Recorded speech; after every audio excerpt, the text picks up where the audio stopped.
Bonjour et bienvenue dans The Corner spécial Coupe du Monde. L'Allemagne a anéanti le rêve des Brésiliens et accède pour la 8e fois de son histoire à la finale d'un mondial. Les Allemands ont écrasé le pays hôte à Belo Horizonte et visent désormais une 4e étoile.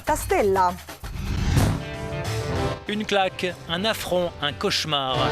Jamais le Brésil n'aurait imaginé un tel scénario en demi-finale de sa Coupe du Monde. Défaite 7-1 contre l'Allemagne, dont un but de Klose qui devient ainsi le meilleur buteur de l'histoire de la compétition. Les Allemands ont inscrit pas moins de 4 buts en l'espace de 6 minutes de jeu. Müller, Kroos et Khedira ont marqué côté allemand.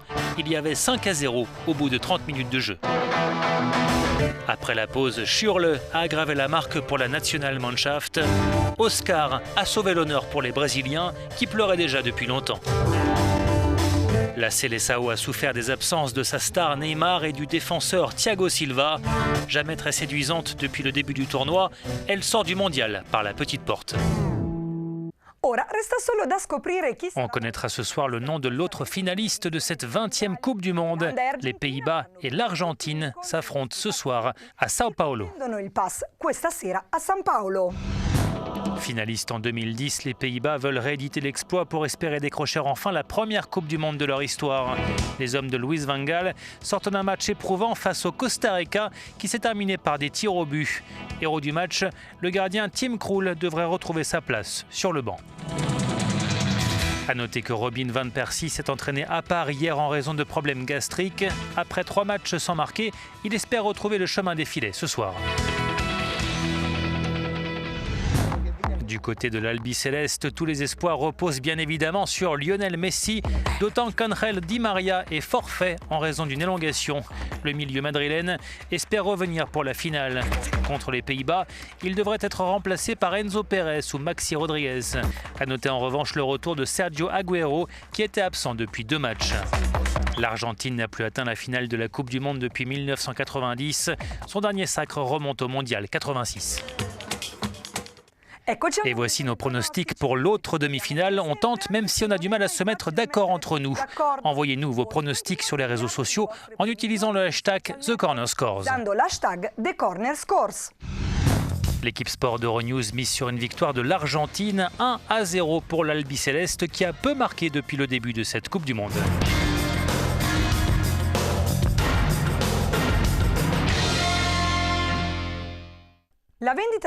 Une affaire de vente illégale de billets a entaché ce mondial brésilien. La police a arrêté le présumé coupable.